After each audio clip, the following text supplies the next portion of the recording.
Welcome to the City Commission meeting, Hearing Tuesday, something now. September 2nd. Would you call the roll, please, Chelsea? Mayor McCullough, Yes? Commissioner Adamchak, Yes. Commissioner Opelt, Here. Commissioner Motta, Commissioner Minton. Here. Mayor, we have 4 commissioners present. The quorum of 3 is met. Thank you very much. Would you join me in the Pledge of Allegiance?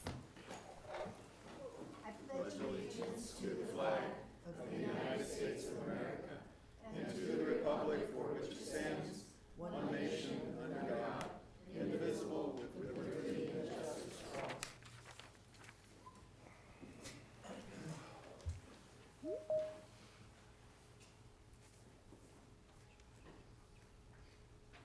We have 3 proclamations this evening. The first one is for the mental health in construction.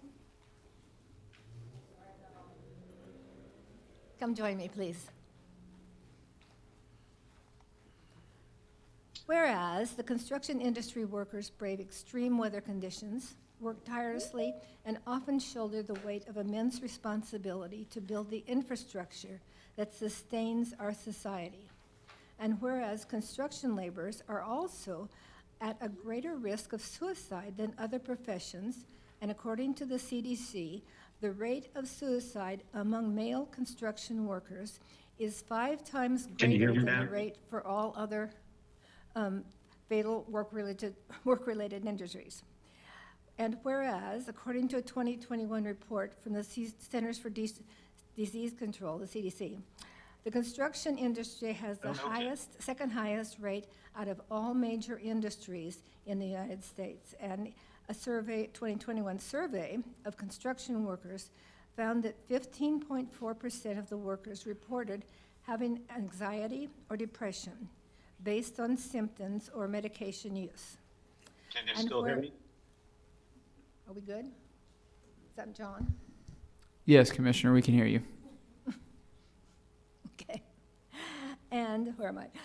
Whereas the construction companies of Manhattan, representing Kansas commercial, industrial, residential, and utility construction contractors and their employees, have engaged in the following public-private partners. With the following, have engaged the partners: Kansas Mental Health Association and Pawnee Mental Health. And they have created a website that provides resources associated with drug abuse and mental health, and which is accessible by the general public and the business community. And they're proud to have worked in partnership with the above public agencies in bringing together critical challenges associated with mental health in our community. Therefore, I, Karen McCullough, Mayor of the City of Manhattan, do declare Mental Health in Construction Day and join residents in Riley County and the surrounding area to join the construction industry as we bring recognition to the mental health in the industry. Would you like to say a few words? Sure. I think our proclamation is a different one. Yes. Oh, you're the second. Oh, this is yours. Yes. Yes.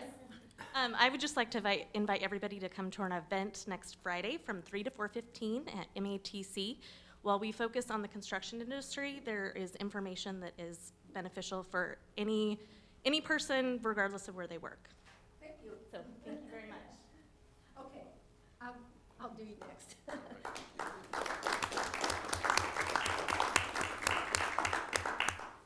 We have a number of proclamations tonight. Whereas behavioral health is an essential part of health and overall wellness, and prevention works, treatment is effective, and people can and do recover from substance abuse and mental disorders. And it is critical to educate our policymakers, friends and family members, healthcare providers, and businesses that substance abuse and mental disorders are treatable, and that people should seek assistance for these conditions with the same urgency as they would any other health condition. And almost 48.5 million Americans had in the past year substance use disorder, yet only 15% of them received treatment. And drug overdose deaths have more than tripled since 1990, taking a toll on the life of 105,000 people in 2023. And whereas U.S. Department of Health and Human Services, the Substance Abuse and Mental Health Services, the White House Office of National Drug Control Policy, and Pawnee Mental Health Services observe Recovery Month to raise awareness and understanding of recovery from substance abuse and mental disorders. Therefore, I, Karen McCullough, Mayor of the City of Manhattan, call upon all citizens, government agencies, public and private institutions, businesses, and schools to recognize the importance of recovery and to commit our community to increasing awareness and understanding of substance abuse and mental disorders and the need for appropriate and accessible services for all people. Thank you. Thank you. If I may. Yes, please. I've prepared a few words, and I don't know how much you know about Pawnee, but we are the mental health authority for a 10-county area, including Riley County. We serve every year about over 6,000 people who need care, many of whom are unable to pay for care. And it is such a, I don't know if I should call it a good thing or a bad thing, but it is a good thing that mental health is getting, and when I say mental health, I mean behavioral health, meaning on the larger term of mental health and substance use treatment, that it's getting the attention that it is getting now.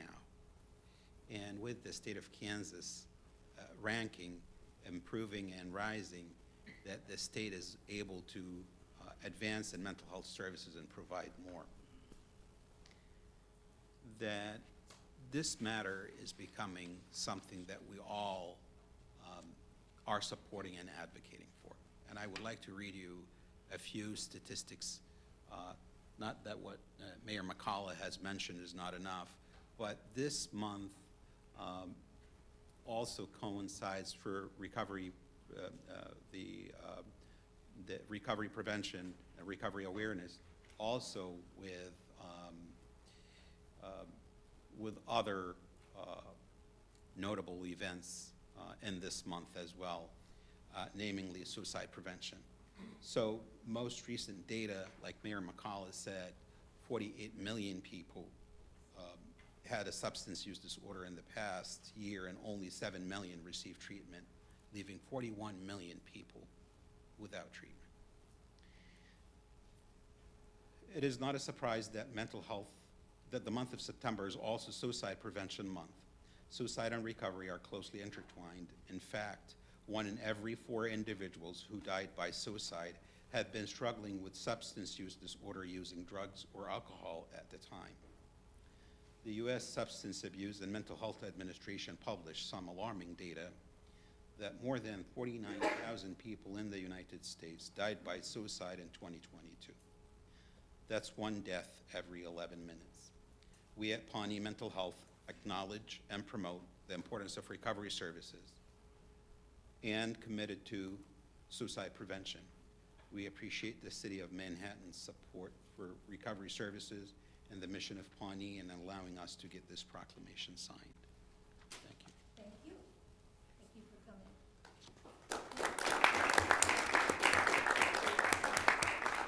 Big brothers, big sisters, you can all come up. Get on TV.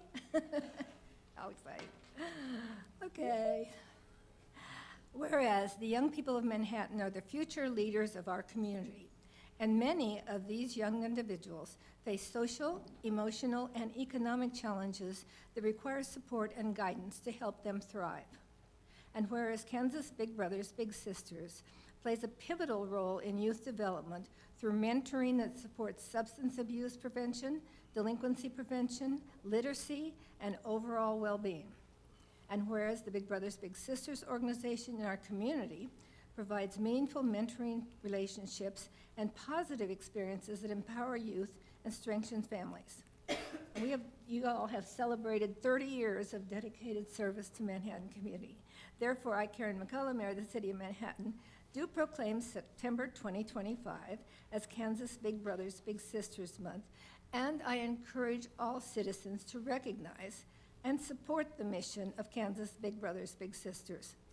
I further commend the volunteer mentors, the bigs, the families, the youth, the littles, and the match support specialists whose dedication makes this life-changing program possible. Thank you. Thank you. I do have a few words. Please. So first of all, thank you for this proclamation as we celebrate Big Brothers Big Sisters Month. And thank you to all of the city commissioners for your continued support through the CFSAB Special Alcohol and SSAB funds. As you might know, we provide one-to-one case-managed friendships between caring adults and youth that are facing adversity. I would encourage everyone in this room, because I look around and see a lot of awesome community members, to apply to be a BIG or consider maybe being a mentor.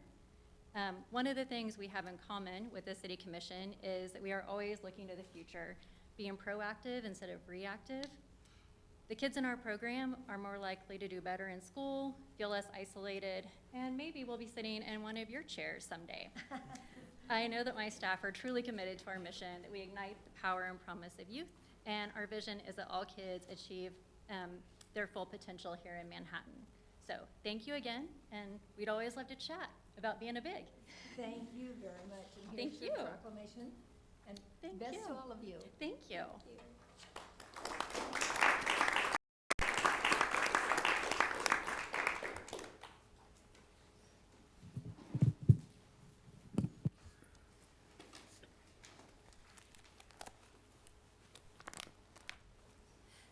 At this point, we will open public comment, and these are for comments not particularly related to any item on the agenda, but simply things that you would like to bring up before us, as this is the first meeting of the month.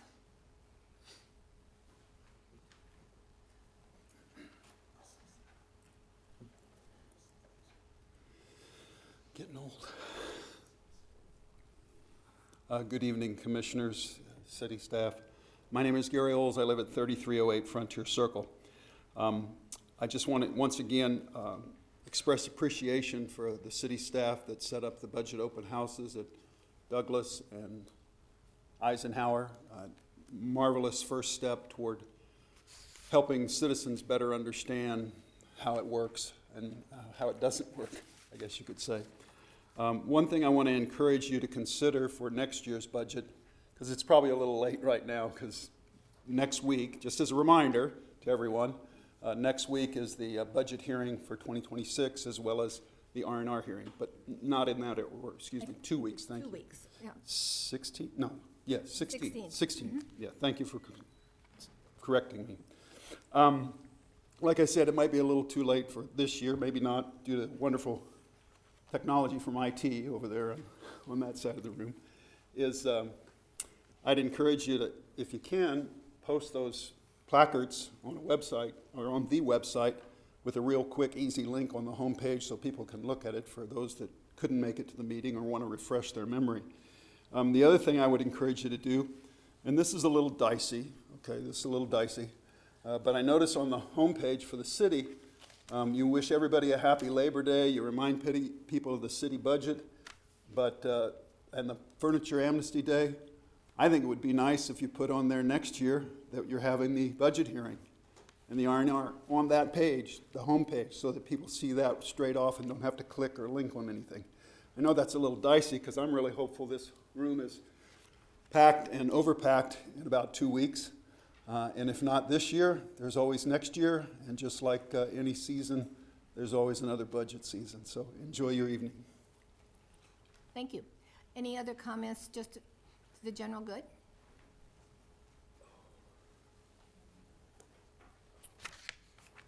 I'm Jim Morrison, 2034 Hillview. I'm commenting on the second one, resolution for the Anderson acquisitions. This is only for stuff that's not on the agenda. So when we bring up public comment for the consent This is just agenda, you can, General public comment. It's under part of the consent agenda.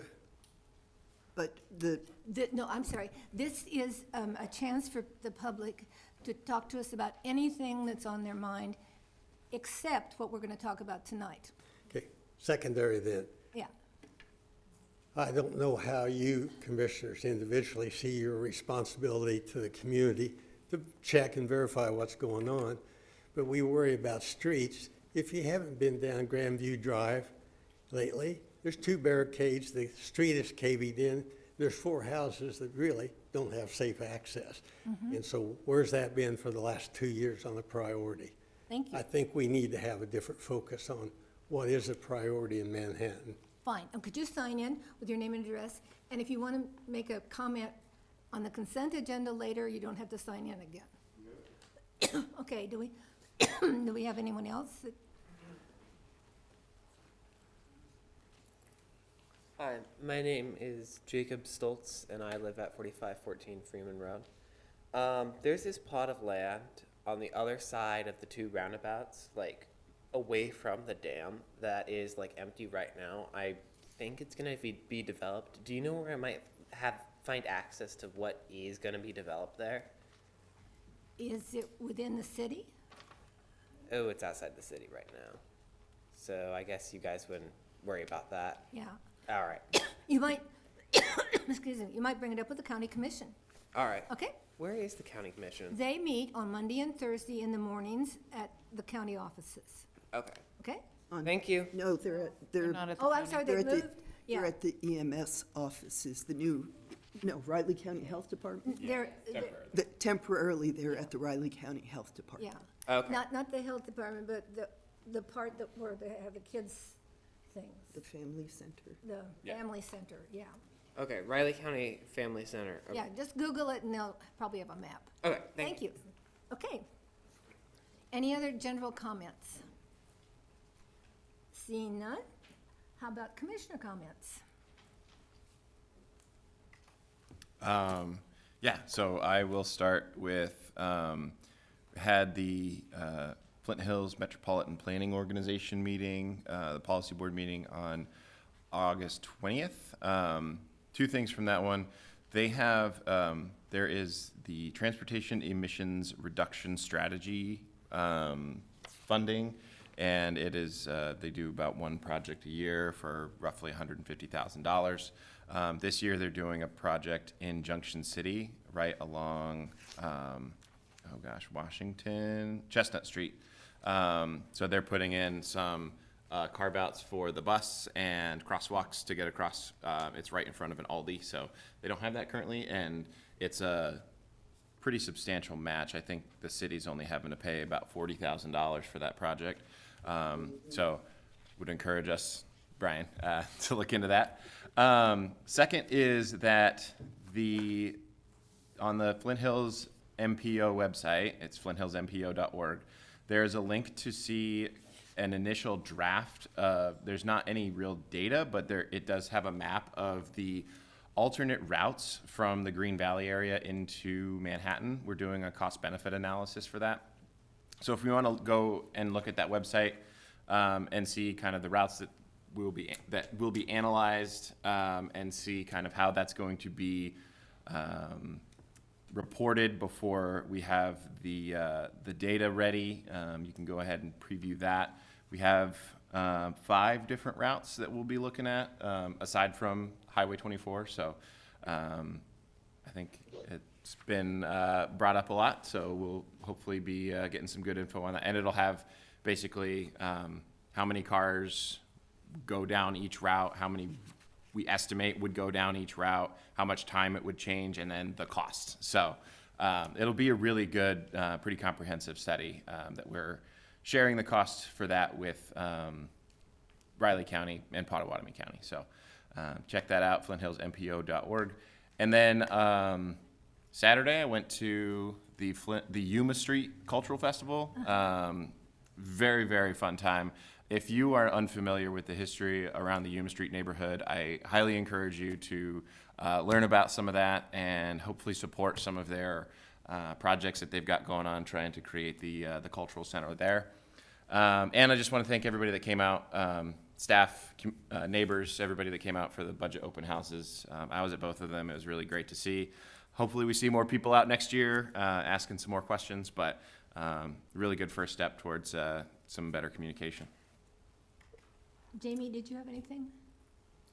Nope. Okay, Susan. I'd like to just acknowledge the progress that's being made at Seco Park.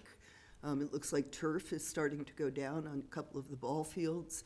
A lot of the, can I call it superstructure, is up, and construction is starting on the concession stand and restrooms. I also attended the Cultural Festival. It was great. I want to give a shout out to the committee that put that together. I'd also like to mention, following up on Peter's comment, there is a new exhibit at the Museum of Art and Light. There's several new exhibits, one of which is using Farm Service Agency archival photos of spaces occupied by blacks during the Depression. And as part of that, they are collaborating with the Yuma Street Cultural Center. And there is a panel, 4 panels of timeline of black history in Manhattan. There are some of Dave Baker's mementos from his time as the first black baseball coach in the Big 12. And you can learn, that would be a nice place to start to learn a little bit more about what's going on in Manhattan. So, Okay, thank you. That's probably it. Okay. All right, the next thing on our agenda is the consent agenda, and these are items of a routine and housekeeping nature, or items that we've previously looked at. First of all, let's decide if we will allow comments on the consent agenda. I thought we always allow comments. Okay. All right. I think I thought we vote on always it. had to say No, we we want. vote on work session. Oh, comments. okay. We don't have to vote, you can comment. So, first of all, I'd like to open public comment on the consent agenda. Can we ask questions? Sure, you can ask questions. I'll ask one. I sent it over an email, but the Roar and Explore with dinosaurs, great. Just curious why we have to approve it, because it's within budget and within their Sure, it expenditures. is within budget, however, it is in future years. So that you. is really just wanting the commission to take action on that, to signal to future commissions, even though they cannot commit them, that was something that the commission desired. Thank you. That clarified. I was like, what are we looking I'm sorry, I didn't get to that email today. No, you're fine. I sent a lot. Okay, I have a couple. On the multifamily housing revenue bonds, and this is kind of just maybe more of a discussion for us. We had talked about, That's E1. yeah, E1. We had talked about in the past putting in our, or at least considering putting in our policy for those. Commissioner Opel, if you yeah. want to have a discussion with the commission, I strongly recommend that we remove that from consent and take separate action on it if you want to have discussion about this. Okay. Then yeah, let's do that. We'll take that off. Then I have one more question on the Manhattan Fire Department plan. I don't intend to take it off. I did have a question about why we are choosing to pay for the 75 or 76,000 in temp notes. And that's F1. Yeah. I actually have a question on that as well, so while, Do we want to pull that? And no, I think Director French will be able to answer. But on the professional services, the amount listed here is $74,940. But I believe in some of the documentation I was looking at today, it was 82,000 something. Yeah, so what we have the ability to do by going out and getting the temp notes or bonding, we have the ability to wrap this into a larger project if we choose to. So we have the cash funds available currently in the fire equipment reserve, but because this could be a larger project, we just want the ability to roll all the financing into one group. So the temp notes, I believe, is basically to allow us the time it needs to develop the construction side of the project. So we would have the ability, the authorization to move the 75,000 into that full bond if we chose to do that. And going into a general obligation bond. Right. Takes a lot of time and it's expensive. So we do often sort of hold these things sort of treading water and then put them all into a general obligation bond when we have adequate numbers. So it sounds like it's more of an accounting strategy. Yes, I would And, say. and Probably to not cl- mine. To clarify, is this an authorization of the bonds or an issuance of the bonds? Good evening, Commissioners. The authorization is to allow for the issuance of temporary notes and then the eventual issuance of general obligation bonds if we go that route. Getting the authorization allows for us to go ahead and do the design of the, or the plan. And in the event if we do not go through construction, then we have a mechanism to pay. As Chief French mentioned, they do have cash in the Fire Equipment Reserve Fund to take care of this now, but the goal is to eventually wrap this up in a complete project. So basically, if we get the design, we don't like it, we decide we're not gonna pay for it, then we just pay it in cash. We can pay for it in cash or But- we can issue temporary notes. But then if we go ahead and move forward with it, then that cost is still included with the cost of the bond, and we can kind of account for the total cost. Yes, sir. Okay, Thank you. that makes sense. Okay, and the $3,000 or $4,000 discrepancy between the documents? So when we issue a project authorization, we have the cost plus any contingencies and soft costs to issue the debt. So we have cost of issuance, and then also temporary note interest would be included with that as well. Okay, thank you. You're welcome. Any other questions? Okay, I'm- go ahead. I was going to make a motion. Oh, we have to have public have comment. public first. We will have public comment on the consent agenda. Danielle, we probably have to wait and do E1 and then public comment on that too. Correct. Right. Okay, so public comment on the consent agenda accepting E1, which is the resolution for multifamily housing revenue bonds. Is there anyone who'd like to make a comment on any of the other issues? Okay. Seeing none. I move that we approve the consent agenda with the exception of item E1. Second. Chelsea, would you call the roll, please? It's been moved and seconded. Commissioner Adamchak, Yes. Commissioner Opelt, Yes. Commissioner Minton, Yes. Mayor McCullough. Yes. Motion carries 4-0. Are you going to ask me? Oh, yeah. Yes, you're there. Commissioner Motta. Then we will do on. item E1, which was. John's voting. Oh, John, I'm sorry. Yes. Yes, okay. Motion carries 5-0. Okay, on to item 8. Items moved from the consent agenda, that's E1. Questions? So I just wanted to kind of maybe have a discussion. We tossed around the idea of, and we don't have this in our policy right now, so I don't think that we should apply it to this project, but maybe talking about adding to future policies that the project should not be started before application. The lot where this project is gonna happen does look like it has started. Demolition's done and everything, so I guess do we want to move that for the next, do we want to make that consideration, and consider that policy change? I would agree with that. If you recall, I did not support a couple of prior applications for that express reason.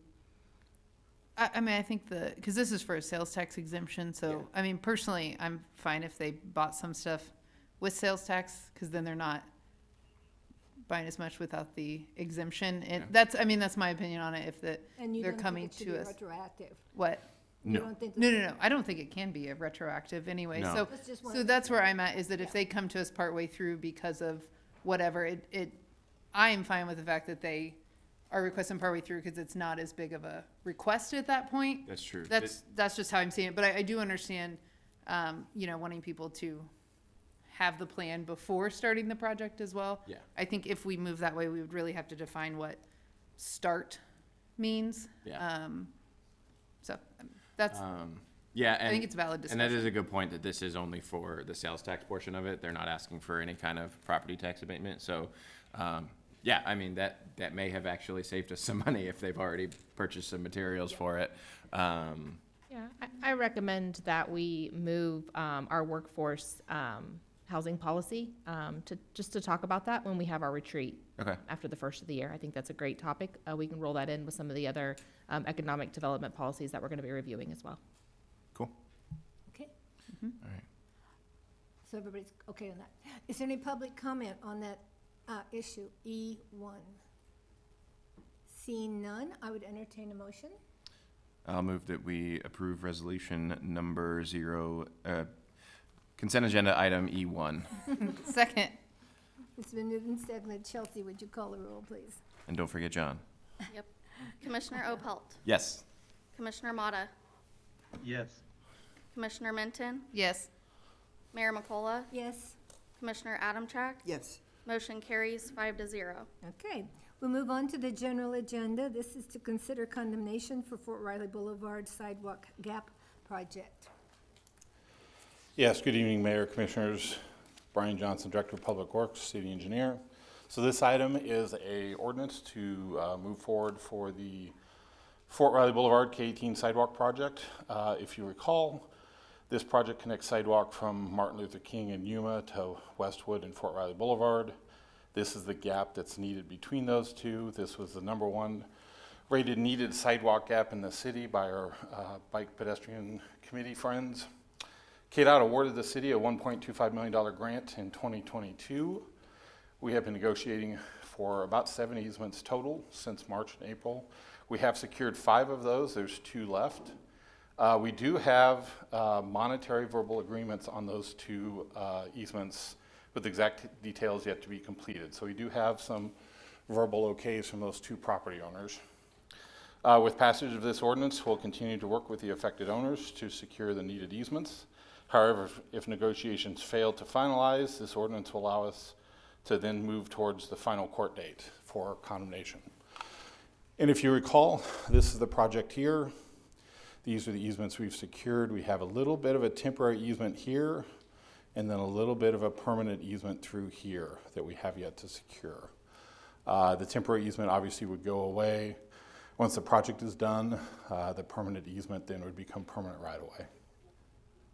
So with that, I'll stand for questions. I would remind you that these are federal grants, so they're Uniform Act, so I can't get into specific details on individual properties, but we have followed the Uniform Acquisition Act passed by Congress in the 1970s, and that's what sets the boundaries for what you can do in condemnation or in acquisitions. They both have had appraisals, and they both had a review appraisals, and the appraiser has met with the property owners. Okay. Are we allowed to ask what we need the easements for specifically? We need them to complete the project. Got it. Okay.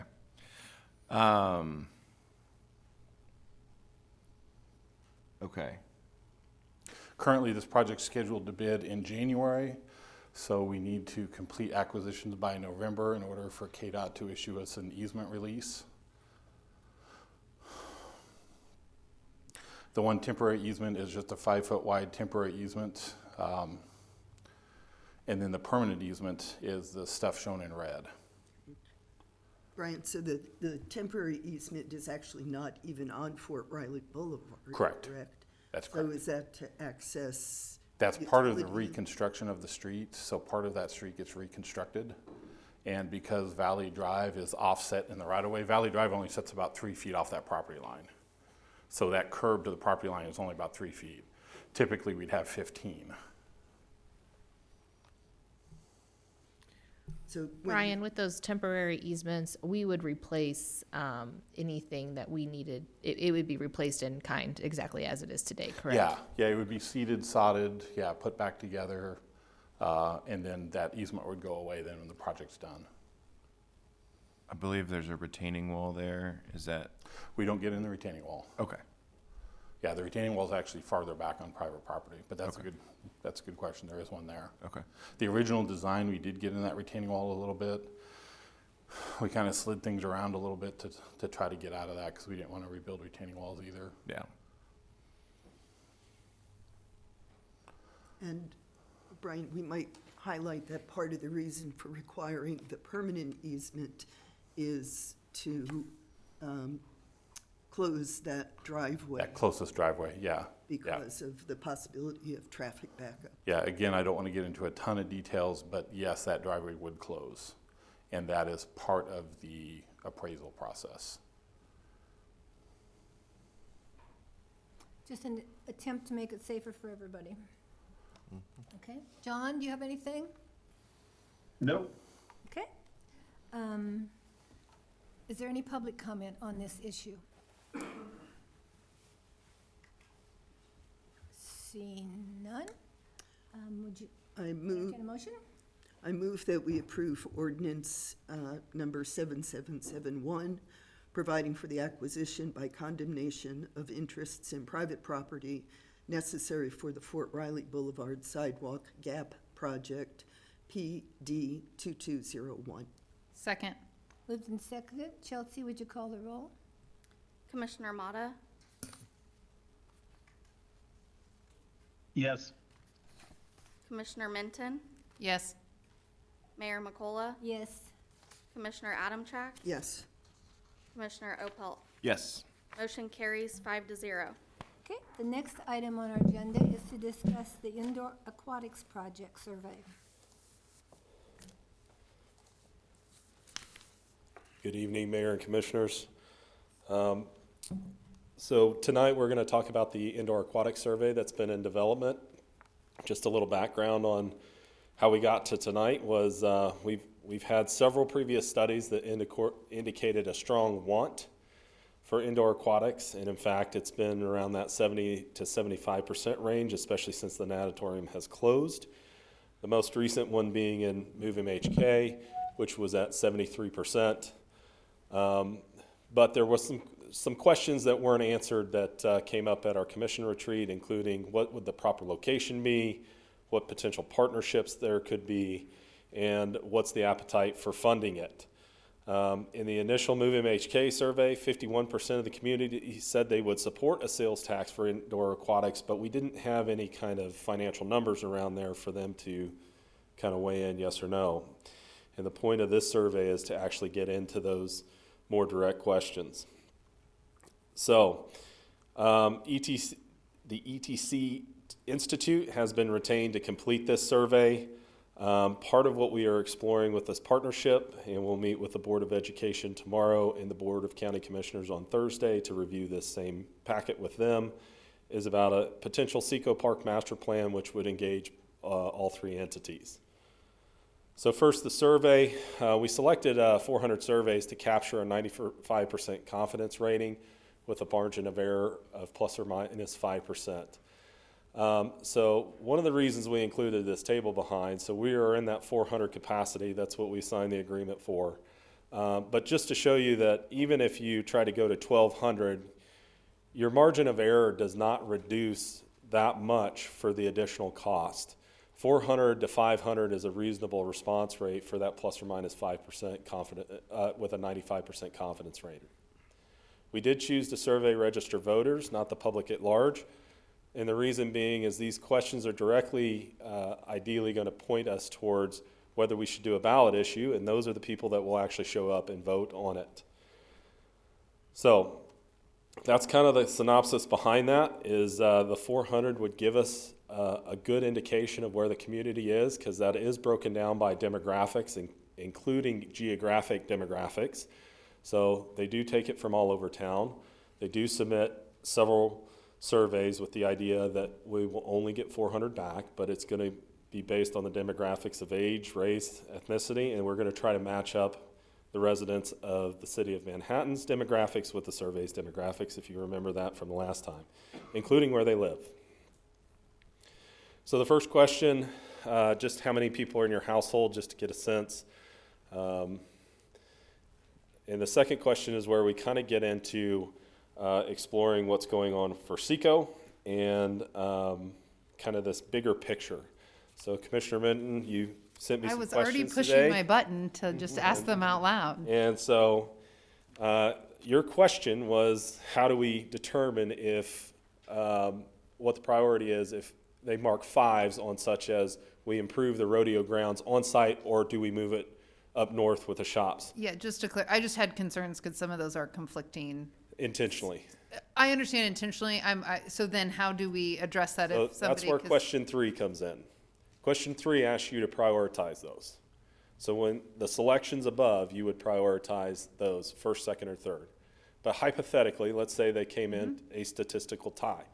Well, what we can interpret from that is that we know that improving the rodeo grounds, whether we move them north or we do it on site, is really important if they come in as a statistical tie for number 1 under question 3. The chances of that happening are probably pretty rare, but it could. So the intent is ideally if you want to move it up north, or you may have, you may be neutral on that too. So, but if you wanted to move it up north or you wanted to see them improved, and those were both you were both very supportive of that, theoretically you're going to rank one as first and one as second. And so for the entire population to rank out that way in a statistical tie would be pretty small in probability. I mean, I understand that. I think just more of if that's not, like if those would not be valid surveys or was really my question if somebody's giving conflicting, because the same thing's true with, so for instance, when I read this, you could pick 1 and 2, for instance. You could be very supportive of 1 and 2, which is building the indoor aquatic center and expanding 383 athletic facilities. Yep. But then when I read it, I read number 3 as improving only Bishop State. Like, I guess I feel like those conflict. One is an expansion question, and one is just an improvement to the existing space. Okay. I just don't know that it's as clear as I wish it was, but I don't know that I'll ever get that. I would like a very perfect survey that there's 0 question Sure. on it, Aaron, if you could just I believe figure that one out. Jason's on a Teams with us right now, and so when we're done, you're welcome to have him chime in on some of these questions. No, that's okay. But ETC will have kind of the final say in how these are written, because obviously it's really important that the questions aren't leading in any way. Yeah. So if he's listening to your feedback as well, and we can definitely discuss if we can try to bring clarity. We did try to wordsmith these quite a bit to try to No, get that and I do separation. think that they've created some separation. I just think with them being conflicting and I'm thinking of me going through it and I'm like, well, yeah, I want them to do that and I want them to do that, and just trying to figure out, or I don't want them to do that. I just think it can get conflicting, and then if people are confused or conflicted, it's not the best data. Sure. Just for a quick point of clarification, we are speaking about Jason from ETC, is Got you. available. I thought we meant our Jason, which is No, why I sorry, said I didn't Jason. want him to follow Correct. back up. I was being funny. So ETC. I thought that might be the case, but That was the case. Jason from ECC can chime in all he'd like. Jason from ETC is available to answer some of these questions and provide feedback. Is Leisure Pool the lazy river? I'm sorry, say that again, Commissioner? Leisure pool. Is the leisure pool a lazy river? No, I mean, a lazy river could be part of a leisure pool, but a leisure pool would be leisure components like play structures, zero depth entry, could be a lazy river, but it would be the amenities that you would see that would be the primary use of an aquatic facility versus a competition pool. Okay, no, and I understand that. The reason I ask is some of the feedback, there seems to be certain feedback I've gotten. Some of the camps are, yeah, I want an indoor aquatic center, but I don't want all this lazy river and all these things. We need something for a swim team and a diving, but we're going over the top by trying to make it Wolf's Lodge. So and we don't necessarily get a distinction with these questions between those two things. So that's where I was going with that. So the feedback in the original Move MHK study said that leisure water ranked really high on the priority investment rating. So we felt like we had a good indication of what types of amenities they wanted in the pools. And this is really asking, what we're trying to get to is, are you going to be willing to pay for those amenities? Right. That's the thing. They said they wanted the amenities, didn't know the price tag. If they know the price tag, are they willing maybe not to have all those amenities? I would echo John. I think there should definitely be a question of, do you want the basics, laps and a diving pool and a couple hot tubs, hot things? I mean, what does the community feel is the basic, and then are you willing to pay more for lazy rivers and things like that? And have we had any discussion with the county commissioners about the 3 questions, which rather definitely, I'm not sure what my response when I see that, if I were still a county commissioner, would be. It's sort of like you're asking things that I'm planning, not the city. I was going to raise something similar. There are probably many people who will receive this survey who don't appreciate that the park is owned by 3 separate entities. And by identifying this as the City of Manhattan Indoor Facility and Aquatic Center, it implies that we have a lot of control over some of what's being proposed. So I would like to see a little bit more wordsmithing going around that. I also think we need to clarify exactly what is programming and master planning. Are we talking about planning more activities to be held at Seco Park? Are we talking about what the Master planning would, in this particular case, includes the planning of the park and its amenities. Right. It would not include programming. Okay. The layout of the park. But you have, in addition, there's interest in programming and master planning the park. This is maintaining the park kind of as is, so we can wordsmith that. Well, I'd be I happy. think Susan was up in that top paragraph. My other, Aaron. sorry, Jamie. No, I was clarifying that, talking about that in the top, yeah. Also, the idea of the phrase maintaining it as a public space. Are these new ball fields going to be open, for example, for pickup games when the fields are not in use for a team? No, but they're still a public space even if they're secured. Okay, I think that that's something that needs to be clarified as well. Otherwise, we're going to be hearing from people saying, you said it's going to be a public space, and yet there are locks on the gates. So Yeah, I think there tends to be a lot of confusion. We all use the term Seco in a lot of different ways. We refer to the ball fields as Seco Park. We refer to the park as a whole as Seco Park. And so I do think there can be some confusion around what specifically we're discussing and yeah. I do think I'd really like to hear what the county commission says on Thursday and get back and see about that. Because frankly, you're sort of asking questions, relocation of the fairgrounds. I've talked to some of the county commissioners that's not at the moment on their agenda, and to say, we're gonna do the city's gonna want you to do this. I mean, Yeah, we did talk about this with them at an intergovernmental meeting, and I know that just from following up from that, there've been more conversations with them, but I do think we need to understand their feelings on it, but we can still give our feelings. At Thursday's presentation, there could be the chance that they go, we do not want that question on there. Okay, yeah, well, that's. And we would remove it. Okay. So we want to give both. I mean, they might want to remove 4, 5, and 6, quite frankly. I don't know. I mean, I'm just saying. And that would change, that would probably pull this question completely out. One, I mean, yeah, I guess the question 1, building an indoor aquatic center, that doesn't necessarily say that it's going to be in Seco Park.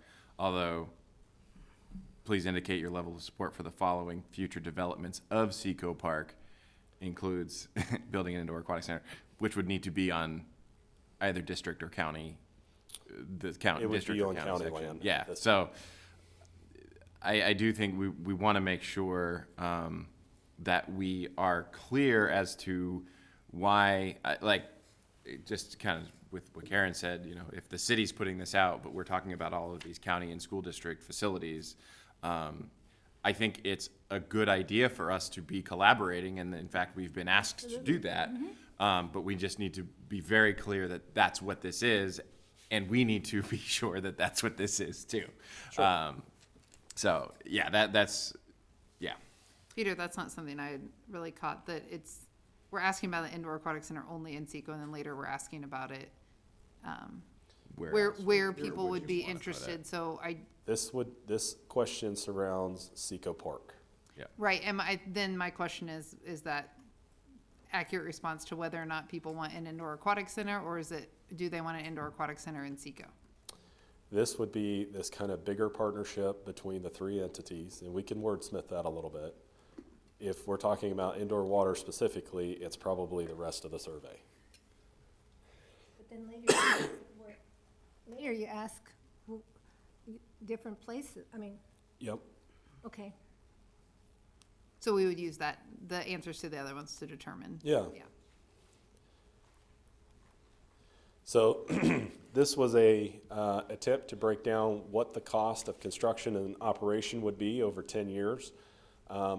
These two scenarios would be if you did this via property tax, and then we try to give a couple of examples, for a $100,000 home and a $300,000 home, or sales tax of what it would cost to retire that debt.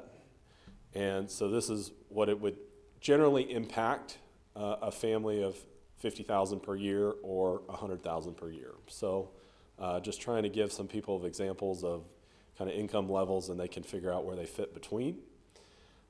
This is really probably one of the most important questions in here, because this is actually associating the cost of what it would take to build the projected indoor aquatic center. And so then the responses could be just, property tax, the mill levy, sales tax, combination of both, so somewhere in between these two, or neither. Obviously, I wouldn't support it, or if they're unsure. I do think, Aaron, we would need to clarify in here, because it's talking about the operation, which I understand if we did any of these, it would include some operation, but we'd still have user fees. And so I felt like going through it, and I know that's the next one. I didn't know that, I felt like people might think it's either property or sales tax or this, so I wonder if on that question before it could be property tax and user fees, sales tax and user fees. Well, I would add a caveat probably to these next three questions. Or some way to clarify. It will, in addition to the property and sales tax, user fees will need to be charged. I mean, we've been, again, not everybody that gets this is paying attention to what we're doing here every day, so agreed that we need to probably clear that up, but recognize that, there has to be a user fee to help offset the cost, and that's where these three kind of questions come in. So, Could we go back to 4?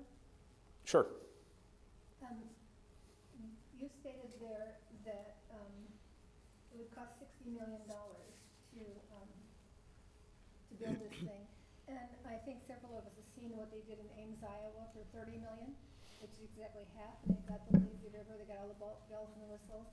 They have built something that only requires 9 lifeguards, which is, one of our issues is the thing we have in the city park is wonderful, and people have a wonderful time there, but the number of lifeguards responsible because of the construction and where things are placed is really a long time maintenance thing. And I don't know, I just don't know where we came up with this $60 million because, and the other thing is if we did it for 30, we, as Ames did, we might get a donor that would give us 10 million or something like that. We could ask the schools if they're going to use it for their swimming things. We could ask them to participate. I think putting it in that it's going to cost 60 million is, you could save 30 to 40 or something like that. And I can't support 60 million, and I'm the biggest advocate for indoor water that exists. Can I throw out something with this? I think one thing, so if we went forward, this is an if, in the future, this would be the proposal for paying cash like we did with Seco, or taking out debt. I mean, because we're still talking. This would cover the debt service. Okay. Yeah. So I understand it. I think we would do it similar to Seco, where we're doing the temporary notes, but to where we're not doing a long-term borrowing. Okay. reducing the amount of interest. We would want to build some cash first. I was just thinking, Karen, with you talking about how much it costs, I'm thinking, because realistically, an indoor aquatic center wouldn't start, fastest it would start would even be, I mean, hypothetically, let's say we get the oh, survey. this is all very hypothetical. We get the survey results back in November or December, and they indicate that people are willing to financially support this. We would look to do a question sometime early next year. We get the results of that. It'd be the year after. By the time that probably kicks in, you're looking at least 2 years of design. I mean, you're talking Design and recovery, I mean, we would. Yeah, I mean, you would build the first 2 years of recovery in there. So you're going to spend some time doing that. And I realize that things go up and things go. That's why I was just trying to Yeah, like capture. But Ames just finished theirs. I mean, it's not like they've had it for 10 years Yeah. or something. And I just, I think we can build a really, Ames is, at least it looks fantastic. I don't know who else Googled them, but. Seen it.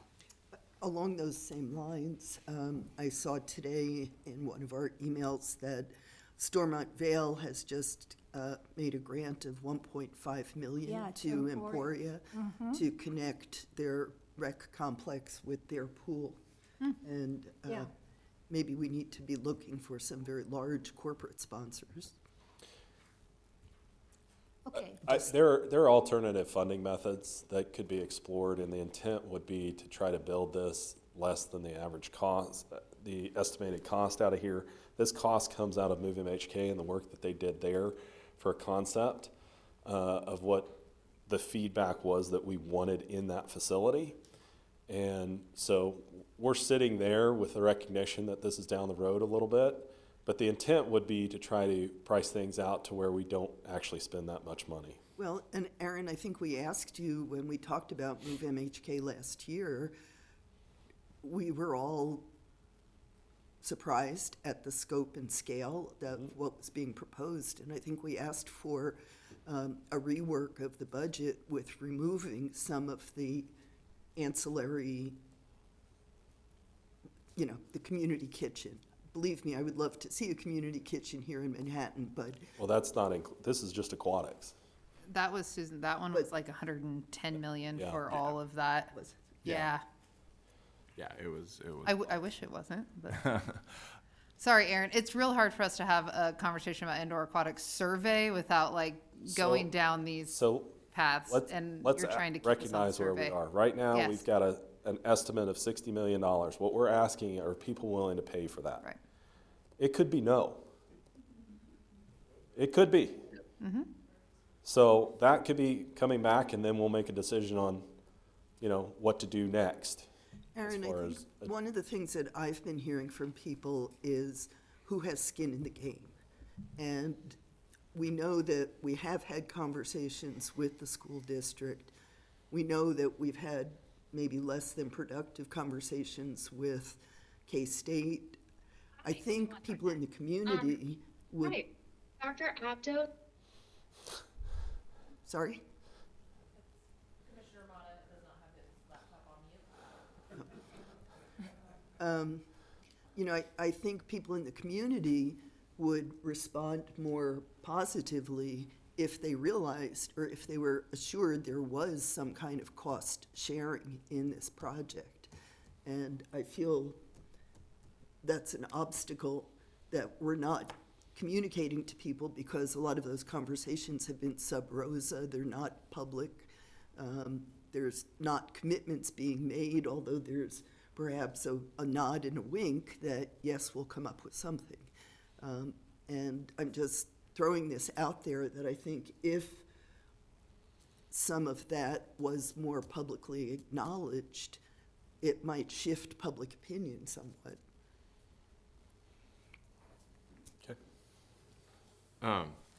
I have a question about the, so with property tax, it would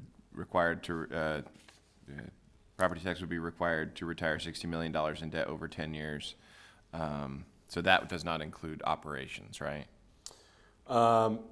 It would include some operations, but not like long-term operations like we've talked about before. Right. but it would include some. And the same thing with the sales tax, it only would subsidize operations for 10 years. So Yeah. like, what happens at the end of that 10 years? Do we have to then?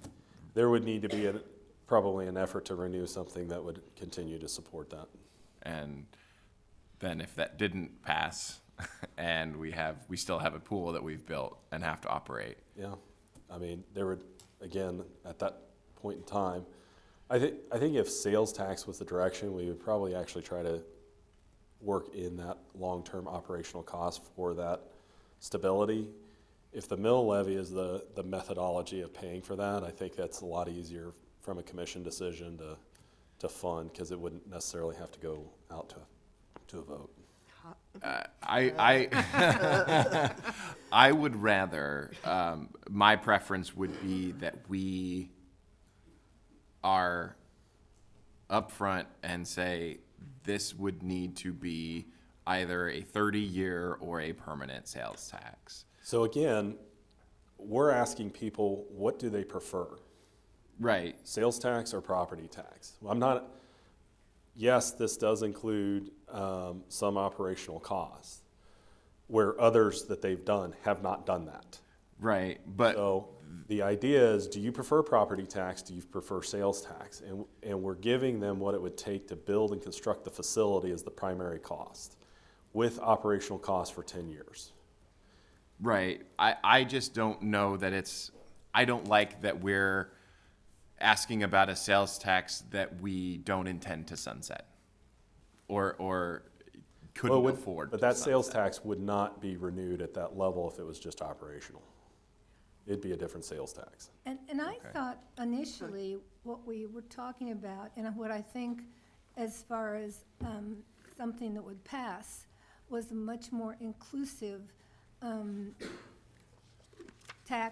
sales tax extension of the one we've got now, which would include cemetery improvements, which might, I mean, we passed that with the with the trails, with SECO, with tennis, we passed that, the two gyms, because it was kind of a lot of different things and something for everyone.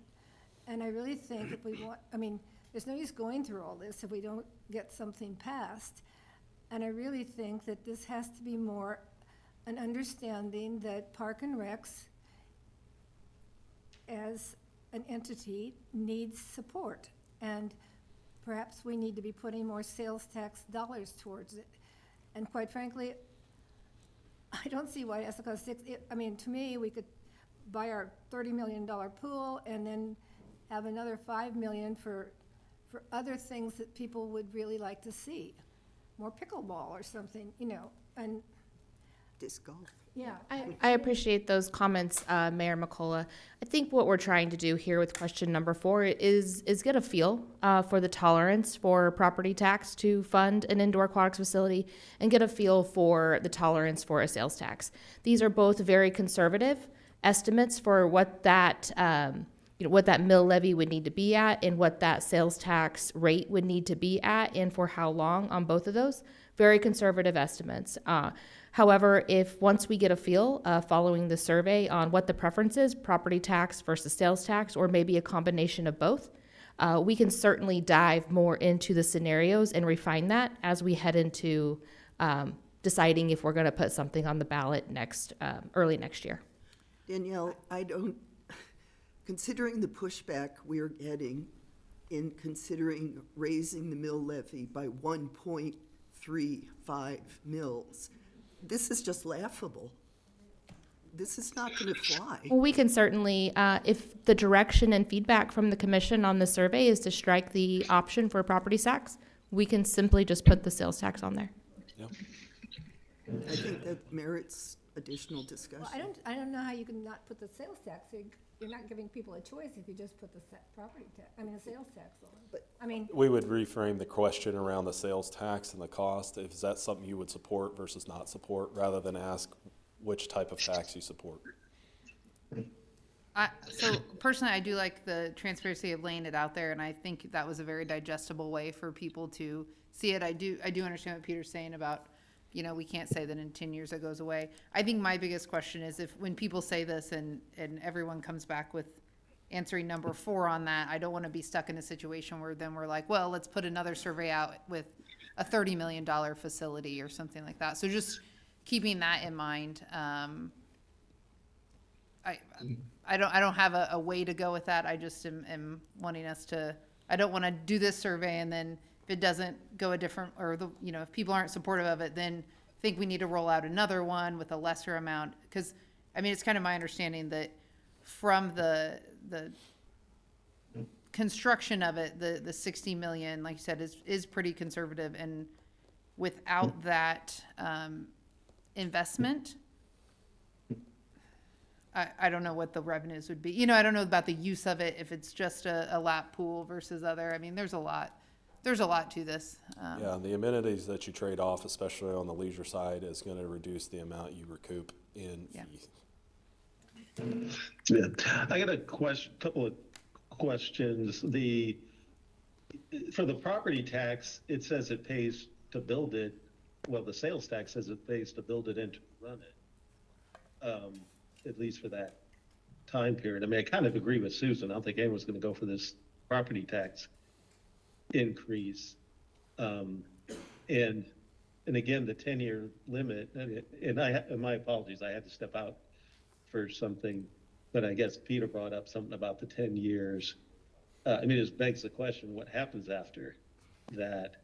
We can do a sales tax for 20-year permanent, can't we? Yes. And it would almost seem, if you were to do property tax, which again, I don't think anyone's going to go for that, it would almost seem like you'd want to put in enough to run it, or say something like, we anticipated, dropping to X amount of property tax to continue running it afterwards. Okay. Again, I think that's a question you're just asking to get an answer, but I think the answer is going to be no. I mean, I don't disagree, John. I think that people wouldn't. I don't see people going that way. I do think it's good from talking to people about what expenses are and having those things so that it's not, this is the only path, and having an option for people to discuss and think about. Even though we feel like people would not say, please do the property tax one, I do think it's worth having it on there just so people understand costs and implications, and that there are choices, and that we have that combination one of property tax and sales tax. So No, I agree with you.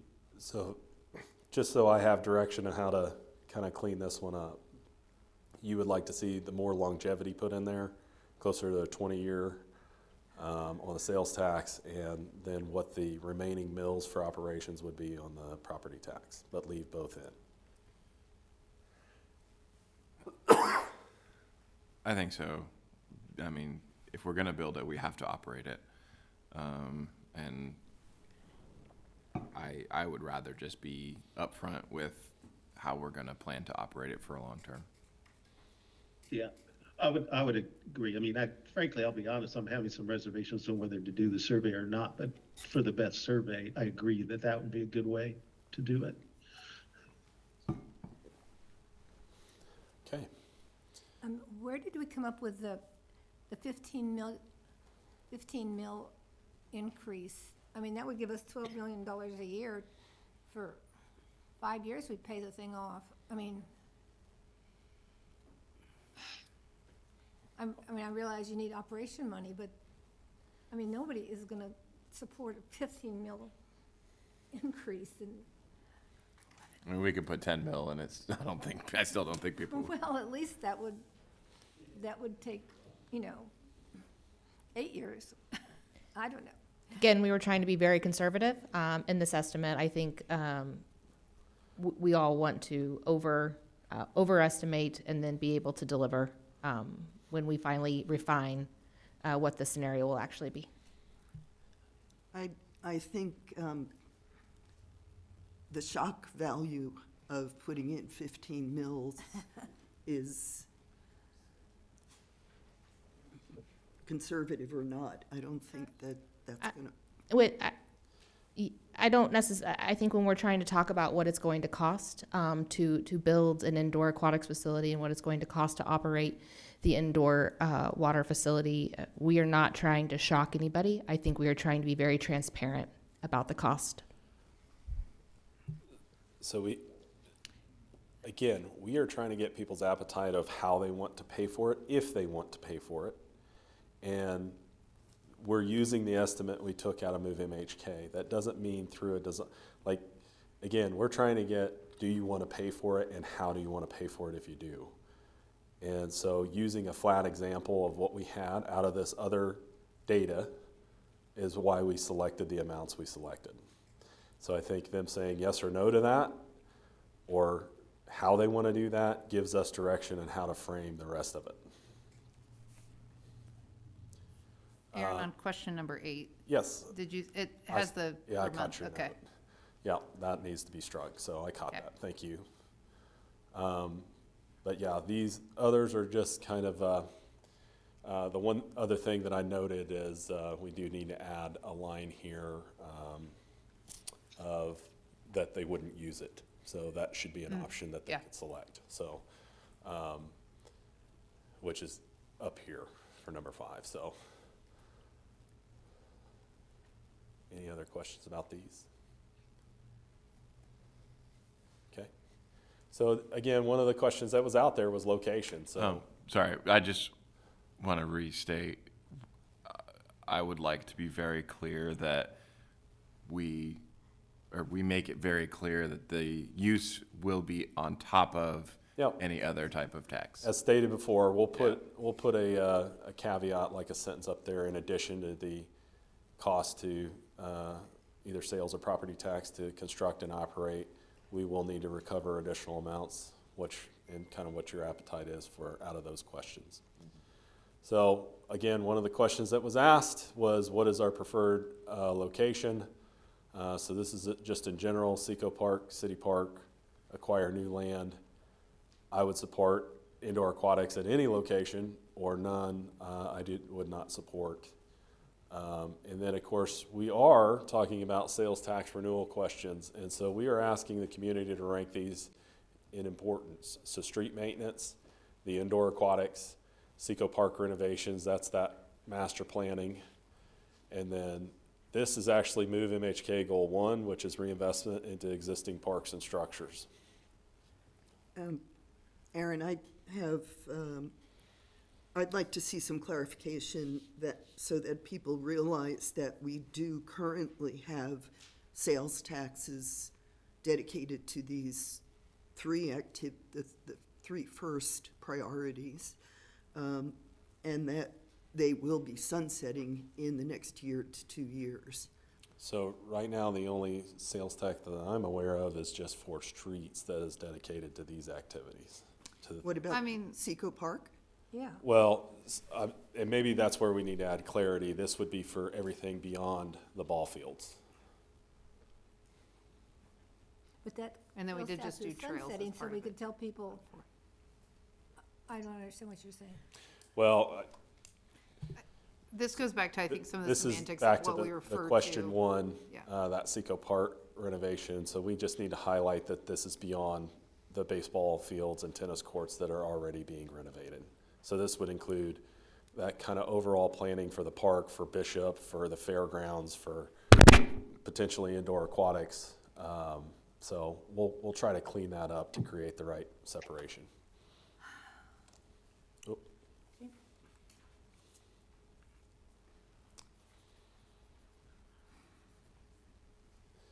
Any other questions on that?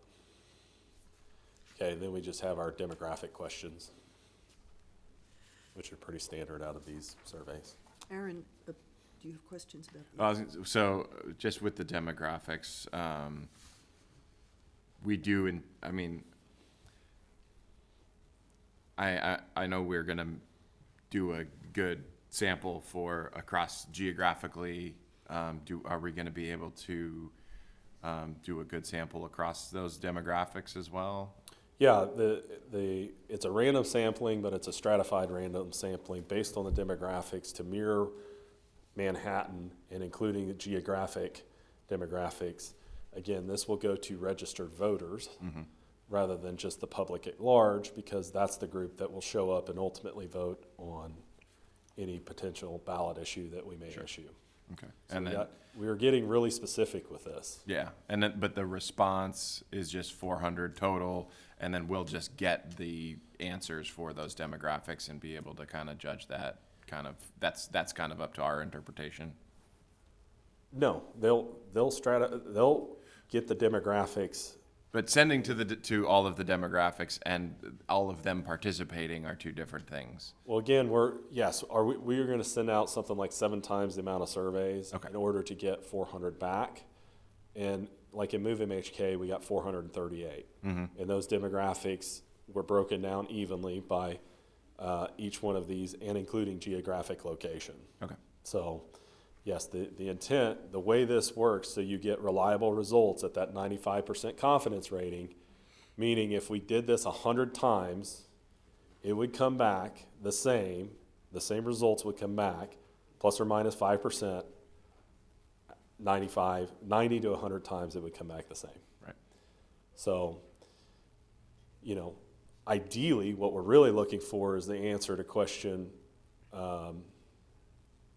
4 outside the range, the margin of error, because that's a definitive answer. Anything that's within the margin of error is a 50-50 answer. So if this is at, say, 56%, that's pretty definitive because it's beyond the margin of error. If it's at 60, it's better. So. I got a question for you on those.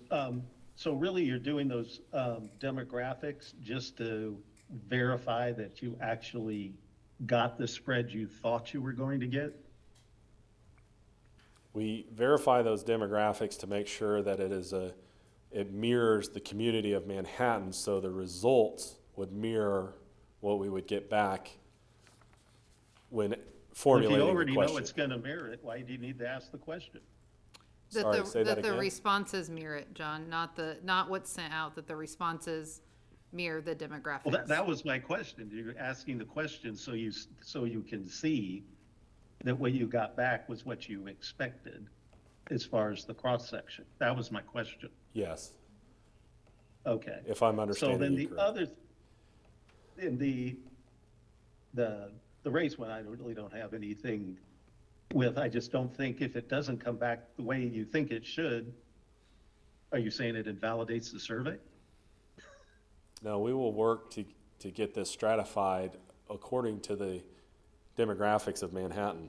So Aaron, I think the question is if we get surveys back and it doesn't mirror those demographics, would we send out more? I guess maybe that's too into the weeds and we need to talk to ETC about how they would do that. I think that's what John's. No. Well, yeah, because someone could ask, why do you care what the demographics are? It's whatever the survey says. If you're going to go back, I didn't even think of what Jamie just said. If you're interactively keeping track and then trying to go back to get one or another, that would be kind of an interesting thing, but I never thought you'd do that.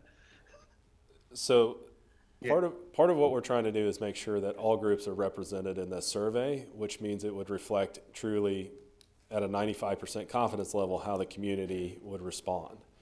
So I'm just going to go to the main question. So if we believe like people would respond positively to a sales tax to build indoor water, we want to make sure that mirrors what the community looks like from all of those demographic questions, including the geographic questions, because as we would turn around and then formulate this into a ballot question, we would expect to get similar results out of that ballot question based on these, assuming it's beyond the margin of error.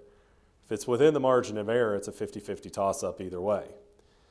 So if you get less people, I'm just making something up. If you get less people from Northview as a percentage to the total, are you going to keep going back to Northview to keep trying to get more people to fill it out? If we got less people, then their percentage would indicate you should. so I don't know that there is a percentage that we're after as much as making sure that the response rate is spread throughout the community.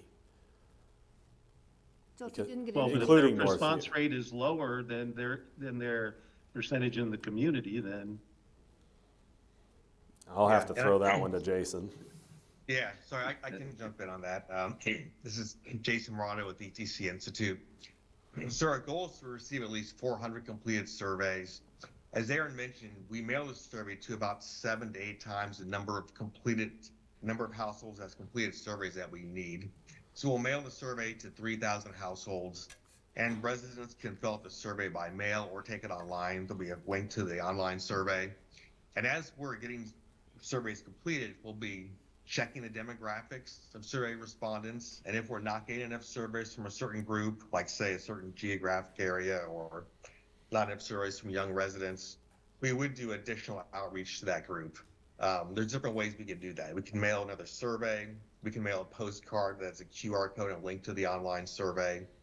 So that way, when we're finished administering the survey, we'll make sure that the demographics of survey respondents reflect the actual population. So that's really the main reason for asking these questions. Another reason to ask these questions is that we can break the results out by these demographic variables to see if there are differences between older residents and younger residents, or differences based on income levels. Okay, well, that's good. Yeah, I didn't realize that you would be proactively doing that. So that's good to know on there. Now, the next one, and I'm sure I'll get angst from other commissioners on it, was we've got this non-binary category, which I classify as an ideological category, not really an objective category. I think you wrote the question really well, because you said, which gender do you identify most?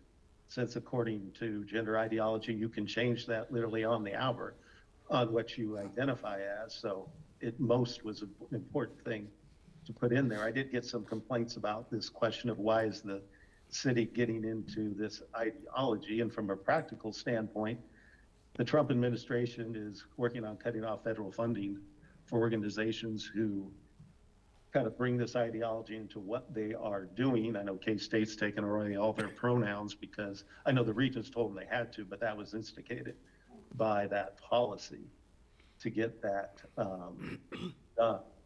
So, and I know I'll be probably popular on social media tomorrow, and Seton may take me up in the paper. And I was going to ask, why do we even need to have the question at all? But you kind of answer that is if we have too many, if we're disproportionate between men and women, you're going to go seek out more of one to balance off with the other in order to try to get that there.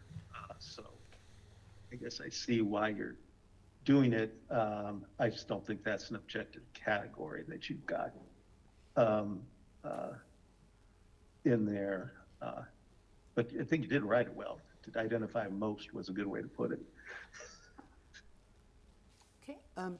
Jason, I have a question with regards to follow-up and with the initial mailing out of the survey. If, suppose I am sitting around having coffee with my neighbor and I mention that I received this survey and they say they have not, and I would say, well, there's a website you can go to and complete this survey. Are you going to accept surveys from people who were not part of your initial sample? Is there a way, given that these are confidential, to identify who is responding? Or will that potentially skew your results if we get a whole lot of people who want to respond to question number 4 in one way or another? Yeah, so when someone takes a survey online, they have to provide their home address when they submit their survey. So if someone were to share the link with all of their neighbors or family, they would be able to take it. But our report will be based only on households that we randomly selected to participate, which ensures the results are statistically valid. Now, if people fill out the survey and they're not part of the random sample, we'll still provide those results separately. Keeping in mind those results could be skewed. For that group, we're not monitoring demographics or geographic location. That's just really available for anyone to fill out. But our main report will be based just on households we selected at random. Thank you. Jason, also just, sorry, going back on the survey design and fee table, You have administration of a 15 to 20-minute survey as part of the line items here. I'm assuming, and please clarify, is this including data processing and analysis of these surveys? Because clearly you're not administering a self-administered survey. So what processes are covered in this line item? The total cost where it says total includes everything. You can see there's a portion for designing the survey and preparing the sampling plan, a portion for administering the survey. Then the third line is the cost to process and analyze the data and for us to send a report. So that line where it says total is our total all-inclusive costs. There's nothing else beyond that. I think the Unless question you want was, Jason, what's included in the administration? That's the largest portion? That's the cost to administer the survey by a combination of mail and online. So we print the surveys, we mail it, there's postage along with that. Our staff does data entry when surveys come back in the mail. If we need to do additional outreach, like send extra postcards, that's covered in that cost. If we have to mail additional surveys, we usually don't have to do those things, but if we did, that would be covered in that survey administration costs. Is this calculated on a per capita basis? And if so, does the city get a refund if you do not, as you just said, you do not necessarily have to go through all those steps? Well, we do. Jason, we I'll definitely take do that all one. those Commissioner, steps. we did sign an agreement for $19,000. That includes the $16,000 for the 400 surveys. We also have some additional costs for Jason, once this is done, to present on site multiple times. So there's an agreement that's been struck for that price for regardless of how they have to collect the data. Okay, so now I'm confused because throughout the presentation, you've been talking about doing 400 surveys or looking for a completed sample size of 400. Then you just quoted the total for doing 500, but you say And Commissioner, that is the on-site travel for him to come present the formal report. That is not included up there.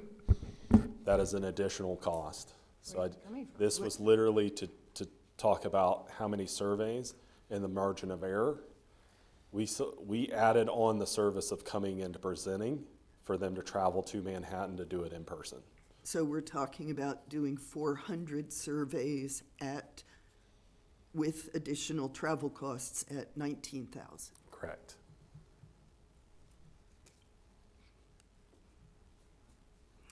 Aaron, how are we paying that $19,000? What It's fund coming is out that? of the Parks and Rec budget, General fund? general fund. Your fund budget, okay. Other questions? Thank you, Aaron. Would entertain public comment?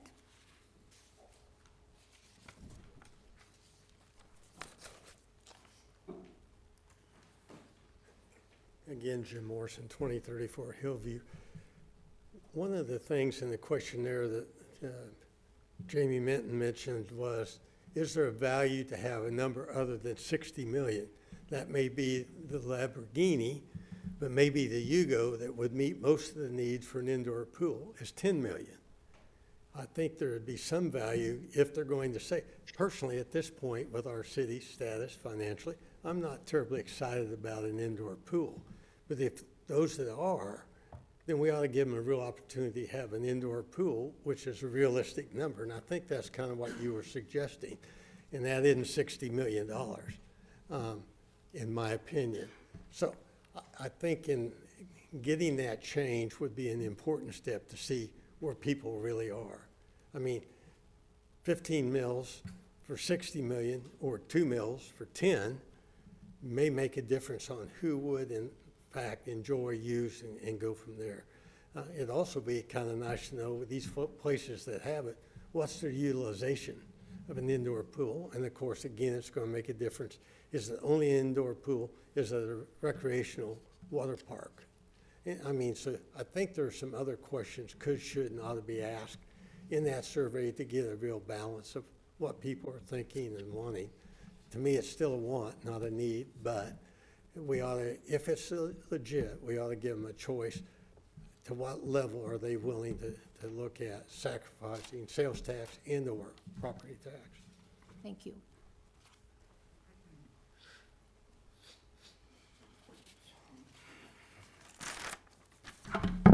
Andrew Von Lintel, 225 Four Winds Court. There's a lot to this. One quick thing, I believe. Jared, timer. I believe that it's clicking now. Okay, thank you. First thing, so I believe this is going to replace another pool, correct? If it's at City Park, it's going to replace City Park Pool. If it's at Seco Park, it's going to replace Seco Park Pool. Is that your guys' thought process? Not necessarily. Not necessarily? Okay. So that was one thing I was going to bring up. I mean, I'd had conversations where it was probably I think it'd be an idea to replace. I don't, financially, I don't see how this should even be discussed at this point. I mean, when we're fighting over recent mill levy increase for a COLA and for maintenance, I mean, I don't understand. The timing of this is horrific. It's a poison, like I feel like it's poison pilled by the rec center fees. I mean, I think there's a lot of people that are angry over the rec center fees, and I think that this is a legit, like, they're just like, you guys promised us this. Now are we gonna trust whatever's on a survey?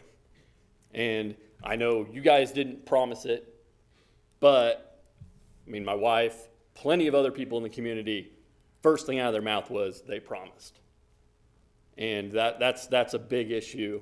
And when we're talking about trust, I mean, it's just trying to respect that trust. So, the general obligation fund, we're paying $6.6 million next year in interest is what we're projected. I mean, I would love to see us take 10 years to pay down a lot of debt and then come back to this. Thank you. Thank you.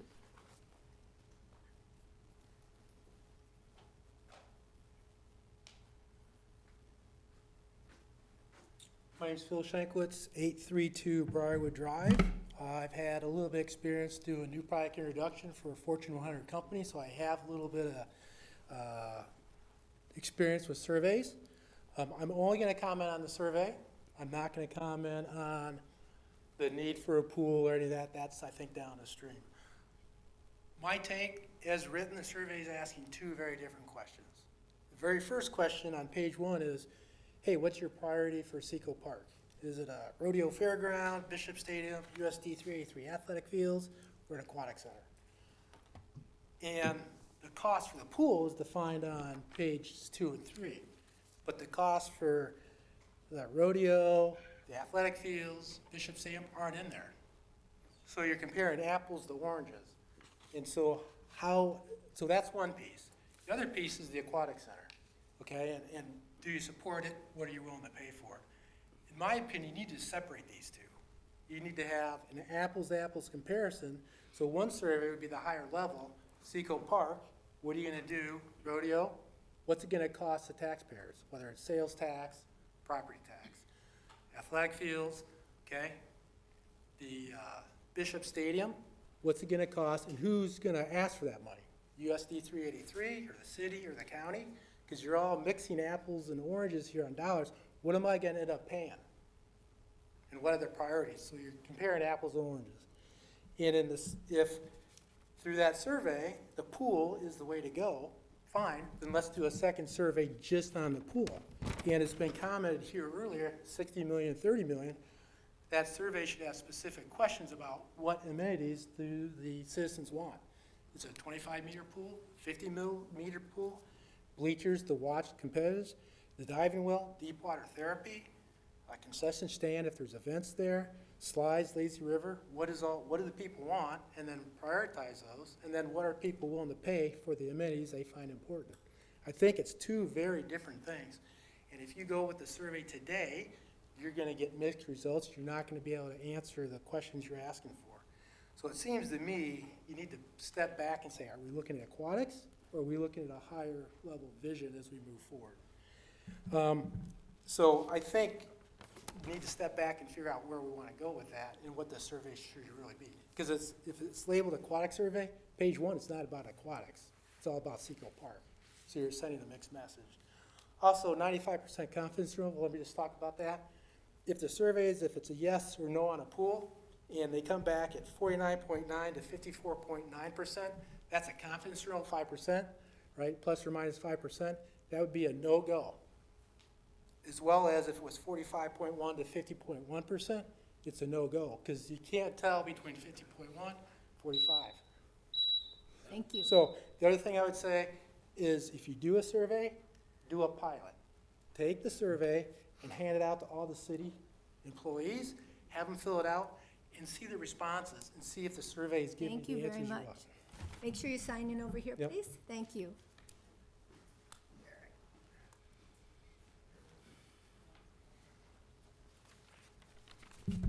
Good evening, Commissioners. I'm Larry Fox, 2330 Grandview Terrace.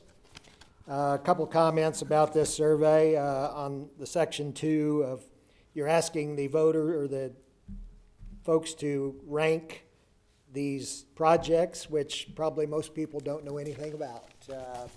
Whether it's expanding, the athletic facilities, or maintaining Seco Park. So you're asking them to rank things they know nothing about. So that doesn't seem quite right. Regarding the proposed 15 mil increase and all of your questions below that seem to be directed at families. You seem to be ignoring all the businesses in town. Our tax base, $748 million of assessed valuation, 31% of that's paid by businesses. And you give the example of what a $300,000 property would pay, $525 a year. I looked at what some of these businesses might pay, like the Manhattan Medical Center.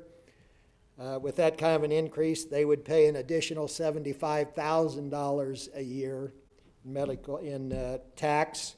Our friends at the Holiday Inn by the campus would pay an additional $16,500 for tax.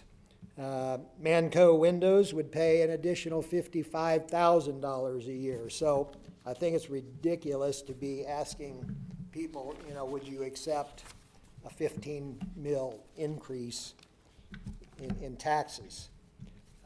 Finally, I would just touch on question 10 about reinvestment in existing parks. When you start talking about quality of life bond issues and that sort of thing, you mentioned park facilities. I would throw in the Sunset Zoo in there. I know they're making a lot of plans for improvements, and if we ever talk about another quality of life bond issue, I think the zoo should be included in that. So thank you for your time. Thank you, Larry. Other comments?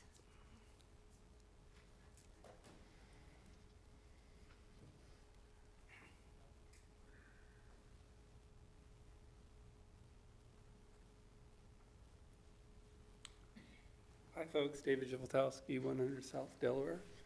I'd like to step back and just say, shouldn't a town like Manhattan have indoor water? Isn't it kind of embarrassing that we don't? And is that really, a public good that every community should have? Right. And so I don't hear a lot of people arguing with that statement. Right? Now, I've been around long enough where the NAT, K.S.A supported, ran comprehensive aquatics for the whole town. School district contracted for services. The police department ran contract through that place. We had everything going in that place. Right?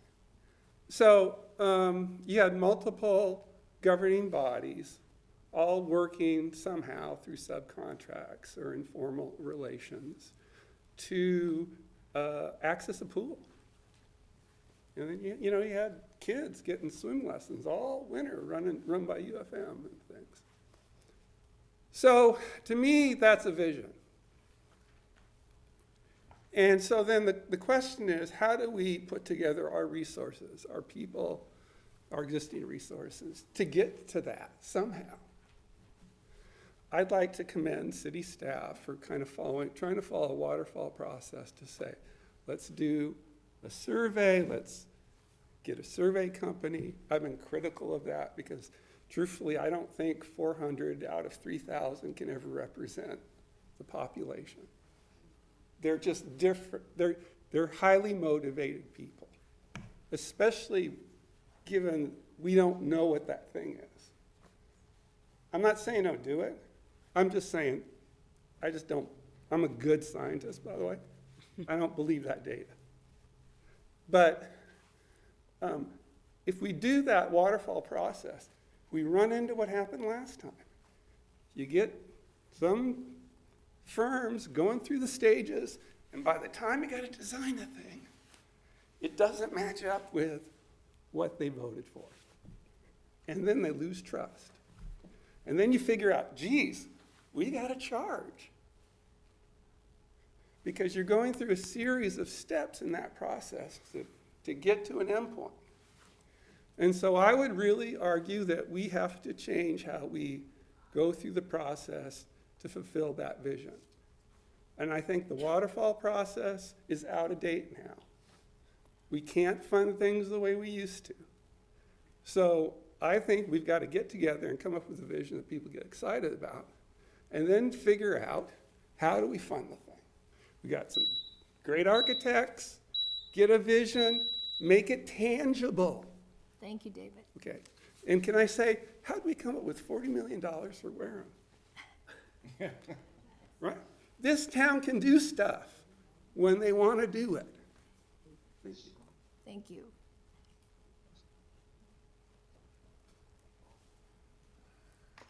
I just want to clarify, that wasn't a comment about the city giving $40 million to Wareham. That was the philanthropic generosity of our community members. Good evening again, Commissioners. Gary Oles, 3308 Frontier Circle.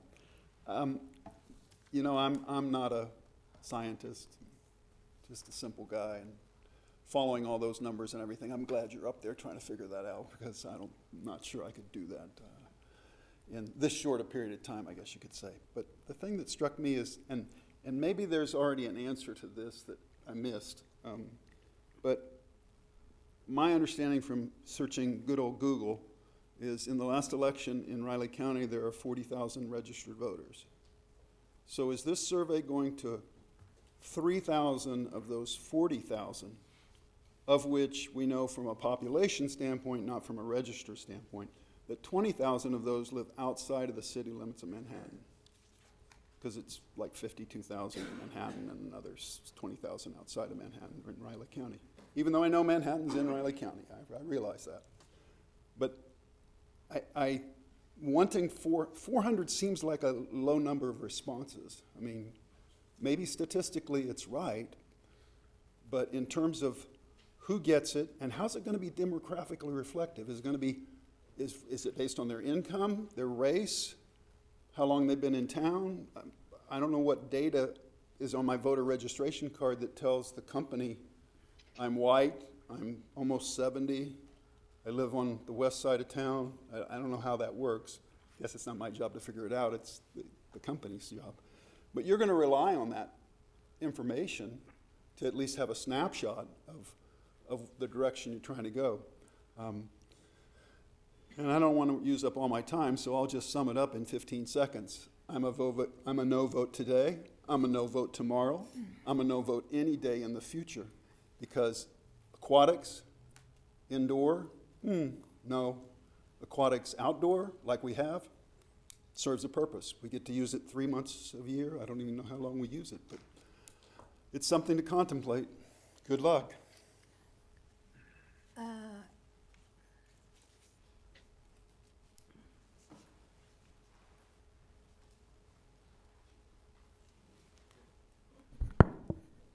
Amber Starling, 408 Houston Street. If you insist on this survey, please use the median household income and median home values in your calculations. But our resources and budget aren't infinite. We want a pool. We need $25 million in upgrades and repairs to the solid waste treatment plant. We need an additional $2 million a year for roads. We need a city that doesn't flood every time it rains. We need to give city staff raises so we don't lose them. Just this evening, city staff provided a handout breaking down residential property taxes for a home in the city of Manhattan. The entire city utilizes 18 mills of property tax. This pool alone is 15 mills for almost 10 years, not counting $1 million a year in operations expenses. One pool that will cost for almost a decade, just shy of one city. For the sales tax scenario, we're tripling the park special taxes from 0.25 to 0.75%. We're making no other improvements to other parks and subsidizing operating costs for the first 10 of 50 years. This doesn't even count user fees. City commissioners serve as gatekeepers to the taxpayers' hard-earned money. If you need to spend $19,000 to know that we can't afford this build at this time, as stated, and send Parks and Rec back to the drawing board, well, so be it. I don't get to vote tonight. But I have spoken to a lot of your constituents, and it's so clear to us that Gary and I finally find something to agree on. Wonderful. Oh, and he's gone. Other comments?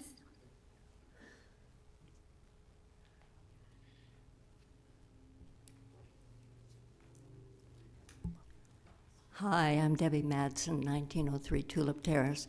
Came late to the meeting. I'm sorry, I was ringing handbells. So I did not see the survey, but from the comments, it seems like you're doing a nice scientific survey, and I applaud that. I do want to say, though, that I challenge your basic assumption. You believe that there is strong support for an indoor pool. I will assure you that there is also very strong opposition. And the opposition is financial.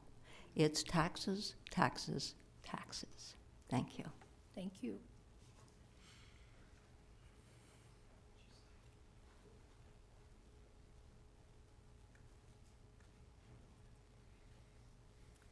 Hi, I'm Gracie Golker at 2059 College Heights Road. Our family moved here about 20 years ago, and at that time, we first voted on an indoor pool at Seco Park. Now, at that time, my husband and I were very excited about it. We had come from Germany. We'd lived there for 7 years, and they have indoor facilities all over. Our German friends, however, also pay about 50% of their income in taxes, very high taxes. They've got great accommodations, but they're very, very taxed. And we were excited about it, and at that time, it was only going to be about $250 per a year per a family to be part of it. Well, now we're looking from the board today, $160 to $200 a month. And was that for a family? Was that for just one person? That wasn't real clear. But at this point, we're looking at our home then being taxed over $500 more a year. Then if you want to add on several hundred a month just to partake, it's really just not a feasible project. And I also think $19,000 today, to see that we already have strong opposition to the raising of our taxes and being able to afford this, that's already to me a loss. I work in Northview Elementary School. I can tell you that those families won't have the opportunity to use this facility. Thank you.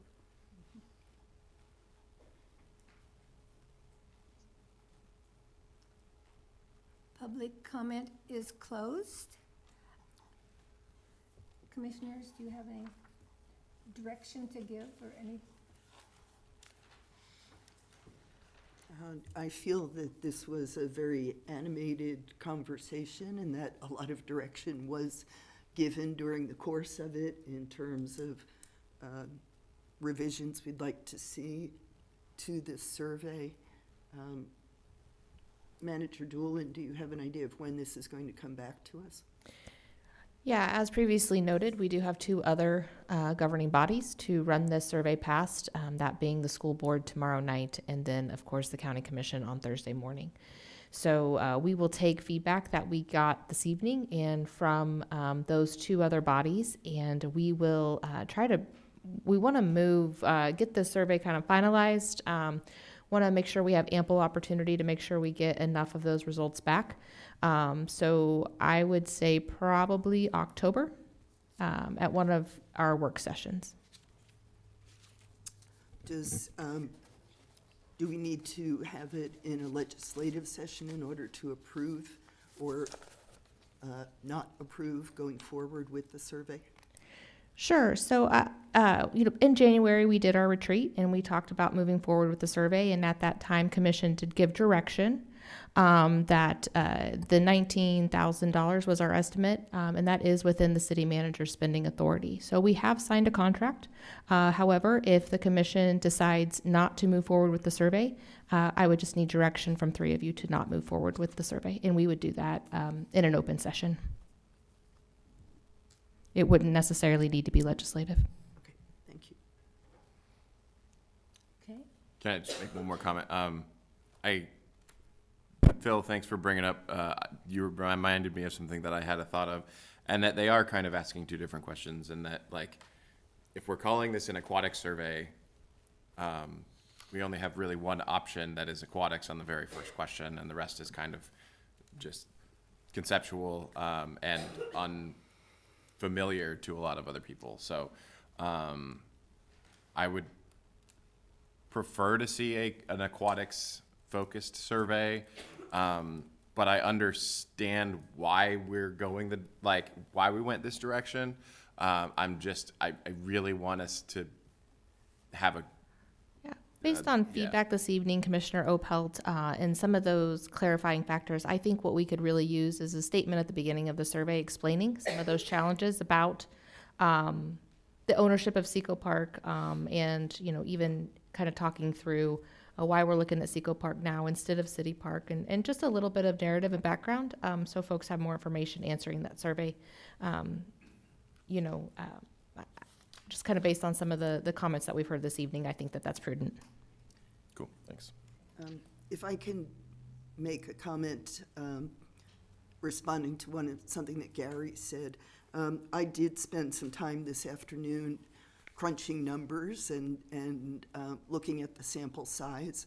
I was skeptical with Move MHK with the sample size that we included there, and I wanted to assure myself whether this was in fact statistically valid. And yes, it did come up doing multiple different calculations that 400 would be an appropriate sample size. She's really smart too. Yeah, she is. Okay, any other comments? We have an executive session. 20 minutes?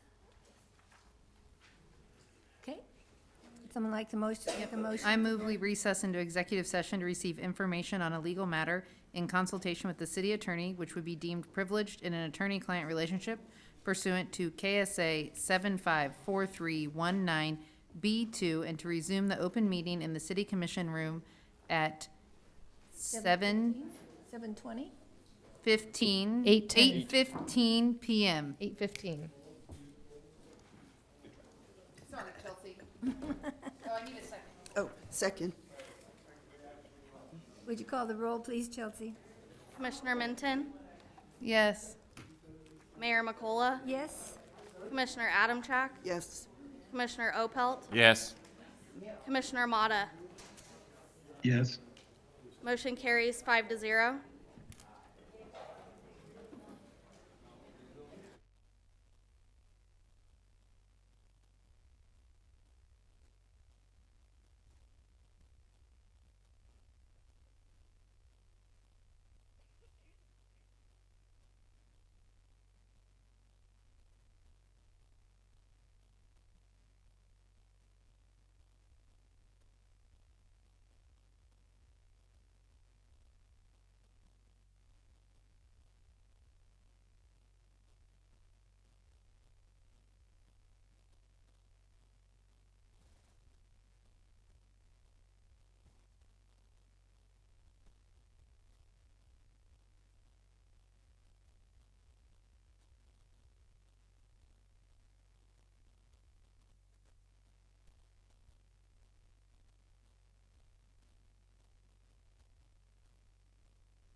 We can entertain a motion to adjourn, motion to You adjourn. might want to turn your microphone. Oh, yes, it is on. Okay. I will move to adjourn September 2nd, 2025 City Commission meeting. Second. All in favor? Wait, all in favor, say Aye. I so. When you